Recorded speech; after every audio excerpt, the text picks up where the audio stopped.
결혼 이주 여성에서 다문화 1호 국회의원으로 한편의 영화 같은 인생의 주인공 이자스민 새누리당 의원. 3마리 주세요. 네. 가서 싸는 게 아니야. 아버지가 이 닭을 좋아하셔. 낯선 나라 한국을 선택한 진짜 이유는 무엇일까? 결혼 이주 여성의 코리안 드림, 이자스민 의원이 말하는 새 정부 다문화 정책을 직접 들어본다.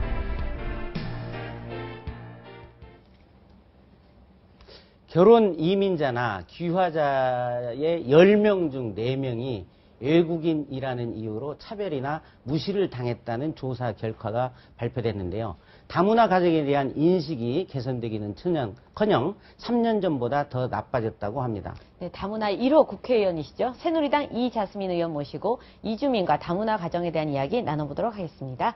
안녕하세요. 안녕하세요. 네. 저도 영화 완득이를 봤는데요. 네. 그 완득이를 통해서 또 굉장히 많이 알려지셨고 또 이제 다문화 1호로 국회의원이 되셔서 매스컴을 타셔서 굉장히 유명해져가지고 거리에 가면 알아보는 사람이 굉장히 많을 것 같아요. 네, 그렇습니다. 그 전에 완두기 전에도 방송을 한 7년 정도 했었습니다. 그래서 TV 방송을 하다가 완두기도 나오고, 사실 완두기 나오기 전에 의형제라는 영화 에서도 나왔었고. 아, 의형제에서 어떤 역할이셨죠? 저는 베트남 여자의 역할이었었어요. 그러니까 매 맞는 아내가 이제 도망 나온 그런 장면이었어요. 아, 예. 그러셨군요. 아, 배지를 딱 달고 나오셨는데 늘 평상시에도 저 배지 달고 다니십니까? 금 배지. 자켓에 그냥 하면은 그 자켓을 그날따라 배지 입는 그 자켓을 입게 되면은 그게 항상 달고 다니시는 건 아니시군요. 네. 그렇습니다. 아, 그거 달고 싶어서 엄청나게 고생하시는 분들도 많은데 어떻게 뭐 국회에 들어가 보시니까 좋으시던가요? 국회의원 생활 어떠십니까? 우리가 사실상으로는 적응을 굉장히 빨리 적응을 했던 것 같은 그런 느낌이 있지만 좋은 건지는 아닌 건지는 정말 이제 워낙 움직임이 굉장히 오히려 훨씬 더 제한을 받는 그런 직업이다 보니까 방송을 하다가 그나마 방송을 하다가 국회에서 들어와가지고 사람의 보는 그 시선을 이미 익숙한 그런 부분이기 때문에 그래서 어려움도 그래도 그나마 조금 더 쉽게 넘어갈 수 있을 것 같은 그런 부분이 있을 것 같습니다. 네. 한국에 오신 지 얼마나 되셨죠? 95년도에 왔습니다. 올해는 19년 차입니다. 네, 19년 차. 상당히 오랜 세월인데요. 가정까지 이루고 사셨으니까. 그런데 제가 지난번에 전화 통화를 할 때도 느꼈지만 한국말을 굉장히 참 잘한다. 그리고 아직 물론 뭐 액센트가 완벽한 것은 아닙니다만은 거의 뭐 의사소통에 전혀 불편이 없으신 것 같아요. 어떻게 이렇게 한국말을 잘 하세요? 사실은 정식적으로 한국어를 배운 적이 없습니다. 학교나 학원에 다닐 시간이 없었거든요. 그때 당시. 근데 워낙 큰 가정 속에서 살고 있다 보니까 말이 훨씬 더 자연스럽게 이렇게 배울 수 있었던 그런 부분인 것 같습니다. 근데 국회나 이런 공문서, 서울시에도 또 근무하셨지만 공문서 용어들이 그냥 저희 한자 용어가 굉장히 많지 않습니까? 그래서 일반 보통 사람들이 보기도 좀 어려운 말들이 많거든요. 불편하지 않으셨어요? 그런 부분은 불편하지 않다고 얘기를 하면 거짓말이고요. 그런 부분은 어려운 부분, 물론 마찬가지로 법률 용어도 있고, 영어로 얘기를 어느 나라의 외국어에 이렇게 어려운 단어들이 있기 때문에 차차차차 하나씩 이렇게 배우고 있고, 그리고 이제 자주 쓰는 말이 많습니다. 국회에서 들어가게 되면은 자주 쓰는 말을 자주 쓰다 보니까 되게 익숙하게 되더라고요. 동남아에서는 한자를 많이 쓰는데 필리핀의 경우에는 그렇게 필리핀은 아닙니다. 베트남 같은 경우는 이제 한자를 쓰고 한자 문화권이고 그리고 이제 이쪽에 한국에 오게 되면은 바로 이렇게 한국어로 이름을 바꿀 수 있는 분들이 계세요. 왜냐하면 한자를 바탕으로 필리핀 같은 경우는 그렇지 않습니다. 자녀들이 그러면은 좀 영어를 배우는 데는 어머니한테 좀 도움을 받겠네요. 예. 일단은 학원은 보낸 적은 없었고요. 예. 저희가 집에서. 예. 집에서 몇 살입니까, 지금? 지금은 올해는 고2 아들은 고등학교 2학년이고 딸은 중학교 1학년입니다. 아유, 벌써 그렇게 되셨군요. 굉장히 큰 자제를 드셨구나. 고2면 이제 대학 준비하느라 한참 이제 뒷바라지 하셔야 될 수도 있겠네요. 수험생 그거를 하지를 못해서 지금 그게 가장 큰 걱정인데요. 네. 예. 그렇습니다. 국회의원이 되시면은 네. 보좌관, 네. 비서, 운전기사 해서 8명을 쓸 수 있는가요? 네. 지금 인턴 7명인데요. 네. 인턴은 이제 2분은 뭐 써도 안 써도 상관은 없겠지만 네. 인턴은 2분까지 더 쓸 수 있는 건데 7명 예. 7명. 기본적으로. 예. 그런데 전에 우리 탈북자에서도 1호 국회의원이 나왔죠. 네. 정홍철 의원님. 예, 만나보신 적이 있습니다. 지납니다. 워낙 우리가 이제 비슷한 점이 있어서 1호라는 그 점으로는 같은 당 소속이고 굉장히 이제 비슷한 점이 많아서 그래서 저희가 지금 국회에서도 제가 다정다감이라는 이렇게 국회 다문화사회 포럼을 운영을 하는데 다정다감입니까? 예, 같이 이제 회원이세요. 그분은 보좌관 중에 3명을 탈북자로 쓴다고 하더라고요. 우리 이자스민 의원은 다문화 출신. 예, 저 몽골 분이 지금 같이 일하고 있습니다. 몽골에서 오신 분인데 이주 여성이십니다. 예. 그렇게 한 명을 쓰고 있고. 네. 앞으로 그 숫자를 좀 더 늘렸으면 좋겠습니다. 네. 그렇게 하겠습니다. 지금 국회에서는 소속위원회는 외통위, 외교통상통일위원회하고요. 그리고 여가위, 여성가족위원회입니다. 여성가족위원회군요. 예. 이 다문화 가정에 대해서 이제 한국인이 갖는 이 시선에 좀 차별적인 시선이 있다 이런 이야기들을 하는데요. 그런 걸 살아보시면서 뭐 느껴보신 적이 있습니까? 그렇죠. 이제 사람들은 저한테 항상 물어보는 거는 이제 맨 처음에 제가 왔을 때부터 뭐 19년 전에 19년 전에 하고 지금의 차이가 뭐냐라고 이렇게 물어보는데 저는 그냥 기본적으로 요즘에는 지원도 많고, 근데 센터는 내가 도움이 필요하면 센터 찾아갈 수도 있고, 옛날에는 그런 거는 없었거든요. 지원 자체가 많아졌고, 얻을 수 있는 데는 많아졌지만, 사람들의 인식이 오히려 훨씬 더 안 좋아졌던 거였습니다. 옛날에는 몇 명밖에 안 보이는 이제 이주 여성 국제 결혼이라는 그 케이스가 어느 순간부터 2000년에 넘어가면서 가장 엄청나게 많아졌다 보니까, 사람들은 이제 새로운 현상에 대한 두려움이 이제 나타나기 시작은 하는 것 같아요. 그리고 방송을 보다 보면은 대부분 뉴스 같은 경우도 방송에 보면은 굉장히 안타까운 일들만 나오게 되는 경우가 많습니다. 그래서 괜히 이렇게 사회에 문제가 될 수 있다는 그런 느낌을 받기 때문에 이제 안 좋은 시선을 받게 됐습니다. 그래도 이 동남아에서 오신 분들은 우리가 용모가 거의 차이가 없고 또 한국에서 그렇게 백인에 대해서는 좀 차별이 덜한 것 같아요. 맞습니다. 근데 이 다문화 중에서 특히 흑인에 대한 한국인들이 좀 차별의식이 두드러지다 이렇게 시각이 있죠. 그렇게 훨씬 더 많은 것 같습니다. 이제 특정 나라 예를 들자면은 파키스탄이나 방글라데시에서 조금 더 피부가 어두운 분들이 오히려 훨씬 더 그런 시선을 많이 보게 훨씬 더 많은 어려움을 겪고 있는 것 같습니다. 그 외국인 신부 이런 표현을 쓰다가 요즘은 이제 보통 다문화라는 표현을 많이 쓰는데요. 이게 이제 상처를 주지 않고 그러기 위해서 여러 가지 고심 끝에 나온 표현, 그리고 또 외국의 원어의 번역이기도 하지만 다문화라는 말에 대해서도 조금 거부감을 갖는 경향이 있습니다. 그럼요. 처음에 다문화라는 말을 나왔을 때는 되게 반가웠어요. 이제 사회가 우리가 있다는 거, 우리 존재를 인정을 하기 시작했구나라는 생각을 가지고 있었지만 어느 순간부터 이쪽은 다문화, 이쪽은 일반인, 이쪽은 한국인 가족 이렇게 돼버렸기 때문에 가운데에서는 어떤 보이지도 않은 선이 생기기 시작을 하는 거예요. 그 이름 하나 덕분에. 그래서 다문화 사회였을 때까지는 좋았었어요. 근데 다문화 가정, 다문화 1세, 다문화 2세 이렇게 붙기 시작하니까요. 이렇게 다문화 아이들은 다문화 2세라고 얘기를 하고, 네. 이렇게 일반 아이들은 그냥 일반 아이들이라고 한국 하고. 아이들 뭐 이렇게. 특히 네. 저희 같은 경우는 다문화라는 단어에 나오기 전에 저희 아이들이 학교 다니기 시작했었거든요. 네. 근데 그때 그냥 일반 아이였었는데 어느 순간부터 초등학교 한 3학년 정도 되니까 엄마 나 다문화 가정 아이래라는 말을 분류가 하기 돼버렸고. 예, 예. 그런 분류가 생기기 때문에 그리고 그 분류가 좀 좋은 인식을 가지고 있으면 문제가 안 되지만 네. 되게 굉장히 부정적인 인식을 가지고 있기 때문에 그렇게 좀 싫어하게 되는 것 같습니다. 제가 어디 인터뷰를 보니까 그 아이가 경복궁을 어릴 때부터 우리 이런 고궁을 많이 데리고 다니셨는데 네. 다문화래에서 다문화만 모아서 또 그런 데를 또 보내더라고요. 다른 학교에서 예, 그걸 문화 경험, 네, 문화 그런 경험을 일들이 많은가 보죠, 학교에서 다문화 아이들에 대해서. 초창기 때는 네. 굉장히 많습니다. 왜냐하면은 다문화라는 단어 나오기 시작을 했을 때 따로 예산이 마련을 하기 시작됩니다. 정부에서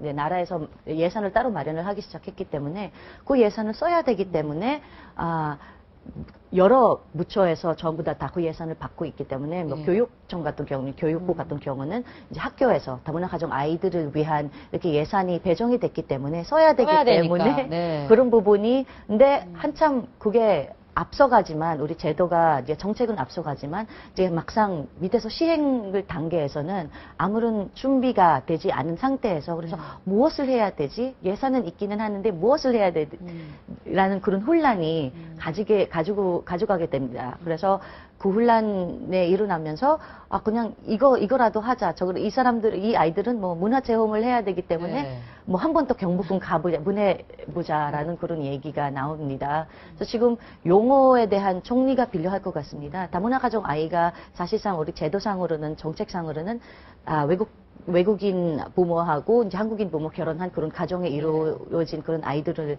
가리키는데 어느 순간부터 예를 들자면은 한국인 부모를 가지고 있다가 이혼을 해가지고 네. 그 아이들이 그 부모 중에 하나가 외국 사람이랑 결혼을 하게 되면은 그 아이들도 어느 날 갑자기 이제 다문화 아이로 분류가 되는 거예요. 근데 사실상으로는 그 아이들은 일반 다문화 가정 아이들의 받는 지원이 필요가 없는 아이들이기 때문에 이제 자차 이게 용어에 대한 정리가 필요할 것 같습니다. 그런 문제점들도 있을 수 있군요. 네, 그렇습니다. 네. 지금 제가 이야기를 듣고 있다 보니까 네. 시청자들이 네. 거의 뭐 외국 출신의 여성이라는 걸 너무 전혀 못 느낄 것 네. 같아요. 근데 맞습니다. 물론 뭐 탁월하게 언어 감각이 있기 때문에 그러시기도 하겠지만 본인의 노력도 많이 있었을 것 같은데요. 네. 그런 외국인 여성들한테 한국말을 쉽게 배우고 좀 잘하려면 어떻게 해야 된다. 요령 같은 걸 좀 알려줘 보세요. 저는 딱 한 가지입니다. 자신감입니다. 그러니까 가끔씩 이렇게 자칫 내가 잘못할까봐 말을 네. 안 하게 됩니다. 네. 근데 자신감을 갖고 내가 들리더라도 네. 그 사람을 나를 지적을 내가 하는 말을 지적을 하더라도 그 지적을 오히려 머리에 남게 됩니다. 네. 오히려 기억에 맞다. 내가 이런 이야기를 했을 때 어떤 사람이 이렇게 했더라. 그러면 기억에 납니다. 네. 그러면 훨씬 더 빨리 이제 어휘력도 조금 더 많이 늘어나고 그래서 자신감 있게 한국어를 사용을 하는 게 가장 이제 좋은 방법입니다. 저희도 뭐 외국어 배우려고 엄청난 시간과 돈을 투자하잖아요. 영어 네, 배운다든지 그렇습니다. 중국어를 배운다든지. 근데 네. 제대로 이렇게 성공해서 잘하는 분들 그렇게 많지 않은 분들 많거든요. 자신감이 없어서 그렇습니다. 거꾸로 저희가 도움을 좀 받아들일 때 자신감 틀려도 자신 있게 하라. 네, 요즘 아이들은 네. 그러잖아요. 옛날에 제가 처음 왔을 때는 네. 사람들은 외국인이면 도망갑니다. 네. 딱 보고 외국인을. 근데 요즘은 젊은 아이들도 마찬가지로 딱 외국인이다 보면은 네. 학교에서 배웠던 영어, hello이라고, 네. what's your name이라고 이렇게 이제 쓰고 그렇게 하거든요. 그래서 네. 그런 부분이 필요할 것 같습니다. 자녀는 그냥 일반 보통 학교를 다녔을까? 국제학교 네, 이런 데 안 아닙니다. 다녔지 않습니까? 네. 그러면 예. 우리나라 뭐 교육제도가 너무 복잡해서 엄마들이 너무 힘들다 그러는데 고2인데 네. 그거 좀 잘 하고 계십니까? 뭐 어떻게 아세요? 지금 그런 내용은? 고등학교가 올라가고 나서 네. 예, 학교도 좀 자주 가세요? 중학교 자주는 못 갑니다. 네. 중학교 때도 아이들은 자주 가고 초등학교 때도 엄마 길이 이렇게 정보를 많이 얻게 되더라고요. 네. 그래서 학교를 한 번 찾아가는 거 하고 안 찾아가는 거 하고 그 정보량이 굉장히 한국어만 다 되신 거 같아요. 굉장히 어마어마합니다. 네. 그래서 요즘에는 아들 같은 경우는 워낙 네. 이제 많이 걷기 때문에 자기가 필요한 부분을 알아서 찾아서 오히려 엄마한테 필요한 도움이 내가 이거 해야 된다라는 그런 이야기를 이제 결단력을 네. 가지고 있어서 그나마 다행이라고 생각을 합니다. 네. 한국 남녀끼리 살아도 네. 때로는 그 남편이 성격이 포악하고 네. 이런 사람들은 가정폭력을 행사해서 그렇습니다. 사회적으로 무리를 빚고 있습니다. 근데 네. 다문화 가정에는 좀 더 의사소통이 처음에는 한국말을 모르니까 잘 안 되고 네. 이러다 그 이유도 있고 또 여러 가지 다른 요인이 복합돼서 다문화 가정에서 가정폭력이 더 많다. 그래서 뭐 끔찍한 뭐 살인으로 이어지기도 하고 이런 일이 있는데요. 네. 네. 그 어떻게 좀 심각합니까? 그렇죠. 워낙 오해가 사실상으로는 이혼율도 굉장히 높습니다. 이제 다문화 가정들이 네. 국제 결혼하신 분들 중에 워낙 짧은 기간에 만나가지고 결혼을 하게 되는 사이이기 때문에 그리고 그 속에서는 언어도 그렇고 문화 차이도 굉장히 많습니다. 네. 뭐 예를 들자면은 베트남에서는 남편의 엉덩이 팔로 치는 거는 애견데 네. 한국에서는 그거 완전히 다른 부분으로 볼 수 있는 그런 부분인데. 굉장히 오해가 일어나는 경우가 많고 대화가 안 되다 보니까 설명이 안 되고 답답한 면이 많은 겁니다. 그래서 오히려 답답하다 보니까 그런 일이 훨씬 더 많이 일어나는 것 같습니다. 그래서 약간의 예를 들자면은 한국 사람들 마찬가지도 이렇게 한 대씩 막 치는 거 그렇게 굉장히 이제 일반화가 되는 거잖아요. 이제 친구들끼리도 마찬가지로 장난으로 하는데 가끔씩 이제 이주 여성들은 그거 사실 부부들끼리는 그렇지 않습니다. 한국에서 그냥 보통의 부부들은 이렇게 뭐 치고 이런 장난 말로는 뭐 이리 하도 이제 치는 장난 안 합니다. 네, 그래서 그 부분을 이렇게 한 대씩 하는 거는 이렇게 오해하는 그런 부분도 있고 굉장히 그 부분도 굉장히 심각하다고 생각을 합니다. 워낙 의사소통이 가장 중요한 의사소통이 안 되다 보니까 그 일이 훨씬 더 많이 일어나고 있는 것 같습니다. 의사소통도 그렇지만은 가정 불화의 상당 부분은 또 살기가 어려워지면 일어나는 대목이 많은데요. 네. 최근에 캄보디아 정부에서는 이제 한국인과 국제 결혼을 할 때 50세 이상 월 2,550달러 미만인 남자와는 결혼을 못한다 이런 법을 만들었대. 2,550달러면 한국 돈으로 한 250만 원인데요. 그런 경제적 원인도 가정 불화와 이혼이 많이 되는. 그렇죠. 그런 부분도 많고요. 그리고 이제 중개업을 통해 결혼하신 분들도 원래 이 신상 정보를 주고받기로 돼 있는데요. 서로 속이는. 그렇죠. 속이는 그런 경우도 많고, 그리고 하나를 기억을 하셔야 될 부분 제가 물론 연애 결혼을 하시는 분들도 많겠지만, 이 중매를 통해서 결혼을 하시는 분은 당연히 이제 여성으로서 그냥 일반 이제 외국인이라 뭐 아니라 그런 게가 아니라 그냥 이제 여성으로서 내가 결혼을 한다면 가정을 이루어서 그 가정을 잘 살기 위해서 그나마 조금 단단한 그 생활을 이렇게 해줄 수 있는 그런 남자를 원하는 거는 당연한 겁니다. 그래서 그러다 보니까 한국에 오게 되면은 상황이 그렇지 못하는 그런 부분이 그것 때문에 문제가 많이 일어나는 것 같습니다. 그리고 대부분 이제 동남아에서 오신 분들은 워낙 이제 가정 형편도 자기 나라의 모국의 가정 형편이 좋지가 않기 때문에 돈을 보내야 할 그런 경우가 많습니다. 아니면은 결혼 중개업에 충매하는 사람한테 돈을 주고 충매를 하기 때문에 그 돈을 갚아야 되는 그런 경우가 갚아야 되는 그런 경우가 있습니다. 그래서 한국에 와서 좀 생활이 좀 여유롭지는 못하면은 굉장히 많은 불화가 일어납니다. 남편께서 이제 사고를 당하셨지 않습니까? 이제 세상을 떠난 지 3년 정도 되신 건가요? 네, 올해 한 3년째입니다. 국회의원이 되는 거를 못 보고 떠나셨는데 많이 지금도 보고 싶으시겠어요? 그렇죠. 가장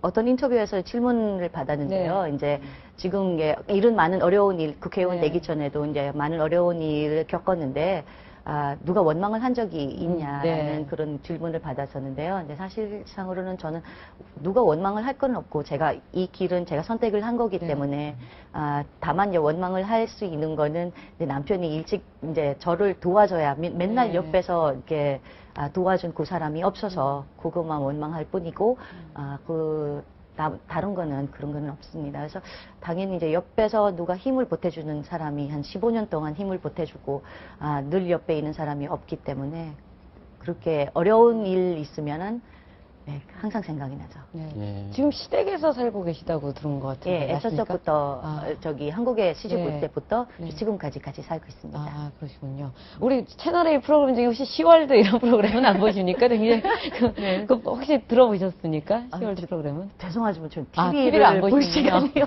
출연만 하시는군요. 영화로. 그러니까 네. 시어머니와 네. 며느리의 갈등을 다룬 여러 가지 이야기들인데요. 네. 필리핀에는 뭐 시어머니와 며느리 갈등이 없습니다. 필리핀은 모계사회다 보니까요. 모계사예요. 네. 조가살이를 합니다. 이제 처가살이요? 시집살이가 아니고 처가살이요? 남자가 그러니까 남자가 이제 여자 집에 들어가는 네. 경우가 많습니다. 장모와 사위의 갈등이 그렇습니다. 심하겠군요. 그런 부분들이 거긴 초월드 뭐 이런 걸로 해서 하나 만들면 되겠네요. 네, 그렇게 됐습니다. 네. 뭐 생방송에서 솔직히 말하기는 좀 어렵겠습니다만 시어머니, 시아버님하고 사이는 좋습니까? 저는 굉장히 저는 정말 당당하게 굉장히 좋다고 생각을 합니다. 예. 우리 어머님은 어떻게 생각하실지는 모르겠지만, 네, 저는 굉장히 좋다고 생각을 합니다. 워낙, 제가 시집 왔을 때, 남편이 분명히 하나 있습니다. 같이 산다는 말을 했었습니다. 근데 같이 산다는 거하고, 모시고 산다는 개념이 굉장히 다릅니다. 그러니까 모시고 산다는 그 말도 영어도 없을 거고, 필리핀 말도 없을 거고, 그래서 가장 쉬운 거 같이 산다는 말이죠. 저는 같이 산다는 거는 저희 부모님이랑 똑같이 같이 산다는 그 개념을 가지고 있기 때문에 오히려 그런 어려움이 없었던 것 같습니다. 예. 이름이 지금 이자스민이다. 자스민이요. 필리핀의 처녀 때 이름은 뭐예요? 자스민 바코나이였습니다. 자스민 박포나. 바코나이. 그러니까 이제 한국의 남편과 결혼을 하면서 남편의 성을 이제 궁금증이 하나 풀렸습니다. 네. 네. 앞으로 하시고 싶은 일은 역시 다문화 쪽 관련된 일을 주로 하시고 싶으신 건가요? 많은 일은 하고 싶습니다. 지금은 현재는 제가 국회의원으로 비례대표로 되는 이유는 이 다문화 사회를 이제 다문화 가정이나 다문화 사회를 우리의 다문화 구성원을 대표를 하기 위해서 이 비례대표라는 자리를 받았다고 생각을 하고 있습니다. 그래서 당분간 그리고 할 일을 굉장히 많습니다. 다문화 가정뿐만이 아니라 이 다문화 사회로 진입을 하고 있는 이 대한민국을 위해 어떻게 이 다문화라는 현상을 받아들일 수 있는지 지금도 아까도 일찌감치 말씀하신 부정적인 인식을 많은 사람들을 갖기 시작을 하기 때문에 그 인식을 어떻게 해서 바꿀 수 있는지 사회가 어떻게 조금 더 쉽게 다문화 사회를 받아들일 수 있는지 그 쉽게 맞이할 수 있는 그 방법도 저희를 지금 이제 찾고 있습니다. 그래서 아니 한국 생활 아까 19년 차라고 하셨는데 19년 동안 살면서도 아직도 이거는 적응이 안 된다든지 이건 이해가 안 된다는 한국 문화나 이런 게 있습니까? 당장 지금 물어보시면 여기 지금 생각이 나는 게 별로는 지금 거의 생각이 완전히 한국인이 되셨군요. 네, 사실 이것만큼은 이해가 안 가는 게 아니라 이해가 안 가지만 그래도 이게는 한국 문화이다. 한국 문화이기 때문에 한국인들이기 때문에 할 수는 있는 것이다라는 그런 생각을 가지고는 있습니다. 어떤 부분들 그런 게 있나요? 제가 부딪히는 그런 부분은 지금 정확하게 무슨 어떤 이야기는 정확하게 그렇지는 않고 특별히 어려운 점은 없다는 얘기죠. 그렇죠. 인터넷 같은 데 보면은 이제 국회의원이 되셨고 유명인이 되셨으니까 아주 악성 댓글들이 많이 붙어요. 그래서 차라리 어떤 분들은 보지 말아라. 괜히 보면 속상하고 스트레스 받는다 이런 분들도 있는데 또 이제 국회의원이시다 보면 여론을 살펴야 되니까 안 보실 수도 없을 테고 그러는데 뭐 인터넷에 보면 뭐 허위 학력이다 뭐 이런 이 자리에서 한번 그 학력 부분에 대해서 좀 소상하게 한번 설명을 해주시죠. 그거 이미 얘기가 옛날에 몇 차례 했었고요. 거의 학력은 아니고요. 애초서부터 제가 서울시에서 모든 서류상으로는 전부 다 그 생물학과 주대라고 이렇게 쓰고 있고요. 잘못했던 거는 아마 굉장히 가장 문제가 됐었던 부분이 이제 제도 차이가 있습니다. 필리핀 같은 경우는 의대 들어가고 싶으면은 4년제 과학 계열에 있는 그런 학사 과정을 졸업을 하고 이제 의대에 들어가는데 한국 같은 경우는 지금은 바뀌었지만 옛날에 같은 경우는 의대를 가고 싶으면 의사 되고 싶으면은 무조건 의대에 들어가는 거잖아요. 네. 근데 필리핀에서 의사 되고 싶으면은 일반 학교에서 4년 동안 전공을 하고, 전공을 하고 그 다음에는 의대에 네. 들어가는 경우입니다. 그래서 그런 이야기를 하다 보니까 인터뷰에서도 그런 이야기를 하다 보니까 뭐가 되고 싶어서 저는 의사 되고 싶었어요. 네. 대학교에서도 의사 되기 위해 공부를 했다라고 의대라는 이야기가 계속 네. 나왔던 부분이고 그래서 그 오해는 이미 이제 제가 학교에서도 이미 빌려한 서류를 다 네. 갖다 드렸고 그런 이제 의대생이라는 그 말에서 네. 이렇게 비롯한 이야기인 것 같습니다. 그 초선 의원이신데 그 네. 정치 요새 뭐 시끄럽지 않습니까? 국회도 그렇고 어떻게 뭐 정치 관련된 사안은 어떻게 하십니까? 뭐 신문을 보십니까? 아니면 어떻게 현안을 갖다 파악을 하시나요? 신문을 보고요. 네. 이제 국회에 들어가면은 사실상은 훨씬 더 신문보다 훨씬 더 네. 앞서가기 때문에 네. 의총에 들어가게 되면은 현재 상황을 어떻게 파악을 하고 있는지는 네. 그리고 국회의 내에서도 우리끼리의 모임이 많습니다. 네. 국회의원들끼리 이제 조선 모임도 있고 약지라는 모임도 있고 그 모임들을 통해서 지금 현재 활동을 하고 현재 상황하고 그리고 앞으로 어떻게 해야 되는 거지 그런 게 이제 주고받고 이제 하는 그런 정보를 이제 공부하는 스터디 그룹도 있고 그런 부분이 오히려 훨씬 더 많은 면을 보게 됩니다. 예. 마지막 질문인데요. 네. 영어로 바일링구얼이라는 말 아시죠? 네. 이개 국어에 능통한. 예. 그러니까 우리나라 다문화 가정의 자녀들이 어머니 나라의 말, 아버지 나라의 말, 네. 이 두 나라 말에 능통하고 두 나라의 문화에 익숙하다 보면은 네. 얘들이 잘하면은 네. 한국의 어떤 경제적, 자산이 외교적 되죠. 자산이 네. 되리라. 그렇습니다. 예. 예. 그래서 저희도 이번에 아시안 브리지라는 이제 대선 대선 공약들 중에 아시안 브리지라는 그런 공약이 있습니다. 네. 이 다문화 가정 아이들을 양쪽 나라의 다리 네. 역할을 할 수 있는 그런 부분을 만들 수 있게끔 하는 그런 공약입니다. 그래서 그런 부분을 그런 제도하고 그런 정책을 만들어서 네. 그런 자산을 정말 다문화 사회에서 이제 대한민국에서 앞으로 이 아이들이 정말 큰 자산이 될 수 있게끔 만드는 게가 우리 목표입니다. 네. 예, 좋은 말씀 잘 들었습니다. 그러니까 다문화 가정의 자녀들이 차별의 시선으로 바라보지 말고 이들이 나중에는 아시아에서 서로 국가와 국가를 잇는 브릿지, 아시안 브릿지로 키워야 한다는 말씀을 하셨습니다. 오늘 말씀 여기까지 듣겠습니다. 네, 예, 고맙습니다. 감사합니다. 예.